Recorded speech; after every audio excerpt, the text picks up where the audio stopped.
Hi mga mahal, unang-una sa lahat, Happy Valentine's Day. Kumusta po ang lahat? Lahat po ba ay may kadate at may kaputukan? Ayan. So, sana ay lahat merong nagmamahal at nagpaparamdam ng pagmamahal sa inyo. Ayan. So, Happy Valentine's again sa lahat. And a special shout out sa aking mga masusugid na tagapanood. Shout out sa inyo ng bonggang-bongga. Hindi ko na po kayo maisa-isa guys ha. So, I love you guys. Thank you for always supporting my channel. Ang ating topic for today's video is about ilan po bang putok bago masatisfied ang isang babae? Tanong sa atin dyan. Interesado ka bang malaman kung ano ang aking sagot? Please keep on watching para bago yan. Kung bago ka pa lang sa akin channel, please consider to like this video and subscribe my channel. And also, hit notification bell icon para every time na may upload sa ako katulad nito, ino-notify ka ni YouTube.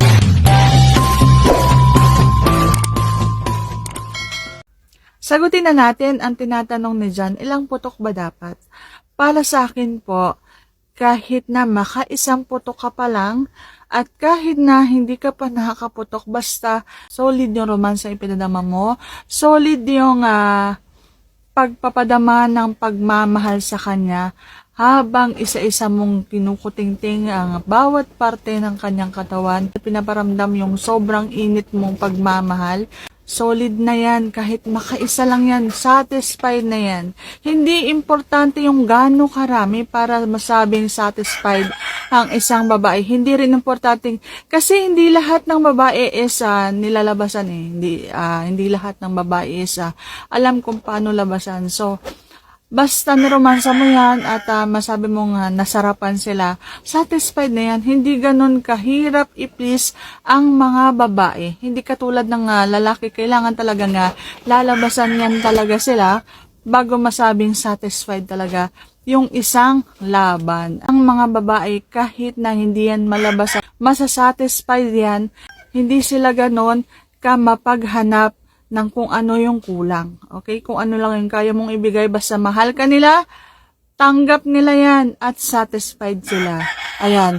Pero kung ilang putok ba, halimbawa ako yung nasa sitwasyon, kahit makaisa lang ako, basta masarap yung pinadama sa akin, basta narating ko yung dulo, satisfied na ako niyan.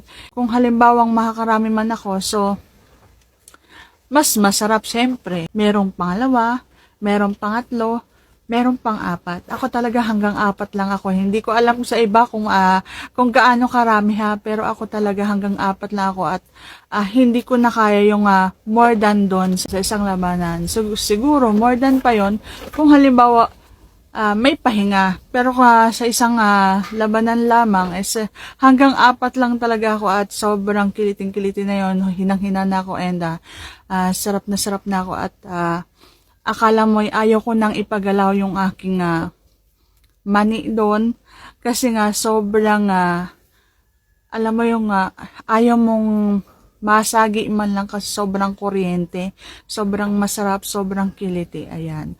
So ganon, hanggang apat lamang ako. Hindi ko alam sa iba kung nakakailan sila sa isang laban. Kung bagbabasehan natin yung makakailang putok para masabi mong satisfied ang isang babae, hindi natin kayang bilangin kasi kahit isa lang at kahit wala, kung hindi sila nalabasan, sure ball, kapag mahal ka nila, satisfied yan sa bawat laban.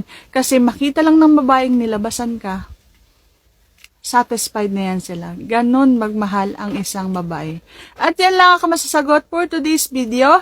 Once again, Happy Valentine's Day sa lahat. And thank you for watching guys. See you on my next vlog.